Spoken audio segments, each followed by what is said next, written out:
Thank you for joining us for our monthly webinar series from Local Market Monitor, where we take a closer look at this month's National Economic Outlook, which was written by Local Market Monitor's founder, Ingo Windsor.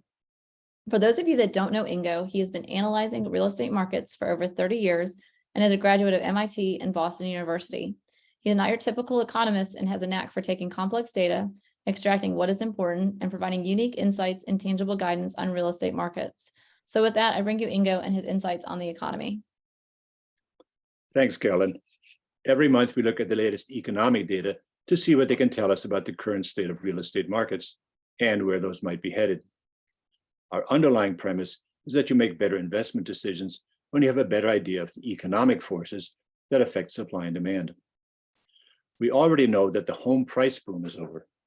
Later this month, we'll find out how fast prices will be coming down when we get data from the first quarter. In the longer term, however, the health of the health of the real estate markets depends on the health of the national economy. So today we'll focus on that. In addition to the fact that the growth of the US economy, the US economy depends on external things we can't forecast, such as the future cost of energy, the level of interest rates, and the outcome of the war in Ukraine, we have our own internal problem figuring out exactly how well the economy is actually doing right now. The COVID pandemic continues to scramble the data. Let's review that problem with some charts we've seen before. Here's one look at how the economy is doing, gross domestic product. We see the change in GDP every quarter from the same quarter of the previous year, adjusted for inflation. Growth in the first quarter of this year was 1.6%, following a 1% growth in the fourth quarter. This is modest growth compared to the 3% rates that were typical before the pandemic. Either the economy has not yet recovered fully, or things have changed, and this is the new normal. One of the things that has changed is that the US population is quite suddenly not growing as fast as it used to. Look at the steady slowing of growth since 2016. This might not be related to political changes in the US, or it might. For any country, there are two parts to population growth: the so-called natural increase, how many people are born minus how many people die, and the amount of immigration from other countries. In 2016, and for years before that, the annual natural increase of the US population was 0.5%. But in 2022, that increase was almost zero. In 2016, and for years before that, the amount of international immigration was 0.3% per year. That fell in half during the pandemic, but in 2022 was back to 0.3%. Add the two together, and the US population is growing at less than 0.5% a year. This is a serious development if it continues. Countries with a stagnant population, one that's getting older and older, typically have poor economic growth. Some countries like Germany are prosperous despite low population growth because they have large exports, but the US isn't one of them. It runs a trade deficit. And this leads us to the job situation, which normally is an indicator of how well the economy is doing, but recently has been a jumble of new jobs and COVID recovery jobs. On this chart, you see the growth of 2.6% in April, which would normally signal strong economic growth. But the steady decline in this chart shows that this is mainly an adjustment process back to a lower basic level of growth. And the big question is, what is that basic level of growth? Here's a breakdown of the sector components that make up the 2.6% job growth in April. In particular, notice the high rate of job growth in healthcare, at restaurants, and in government.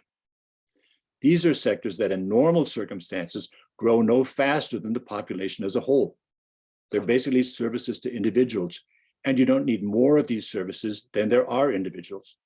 They account for 1/3 of all jobs in the economy. Even this late in the pandemic recovery, many of the new jobs in these three sectors can still be considered recovery jobs, not actually new ones. But going forward, when all the recovery jobs have been recovered, at what pace will the economy be growing? Well, it's not 2.6%. If we cut the growth in these three sectors back to 1% a year, a bit more than population growth, the growth of jobs in the economy would be cut from 2.6% back to 1.8%. And this assumes that business services and manufacturing jobs continue to grow at the current good rates. It's probably a high estimate. Just before the pandemic, jobs were growing about 1.5% a year. There's no reason to think future growth will be any better. What does this mean for real estate markets? First of all, that recovery from a pandemic recession is still precarious. If inflation continues to erode consumer income or the international situation worsens, another economic slowdown is just a couple of steps away. Second, it means that longer-term demand for real estate will be lower than what we're used to. A population that doesn't grow much doesn't need much more housing. In a big country like the US, there will always be some markets with stronger growth and stronger demand for housing, but fewer and fewer of them. Home builders, real estate brokers, mortgage companies, and real estate investors will need to adapt. So after this leap into the future, let's quickly run through some facts from today. Here's the current situation of the big job sectors. The growth of jobs in manufacturing is doing well, but is on a slow decline. In the retail sector, there's almost no job growth. It's a large sector without any growth at all. Business services, which has been one of the engines of the economy for many years, started off recovering extremely well from the recession, but as we can see, the growth has been slowly declining.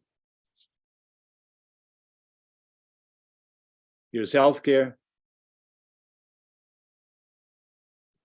restaurants, and government. That's it. In this time of uncertainty, it's important for real estate professionals to stay on top of the local economic and home price situation. Local Market Monitor provides the data and analysis they need with local market reports and investors' meta-analysis. Thanks very much for following along. This is our National Economic Outlook. I'm Ingo Windsor.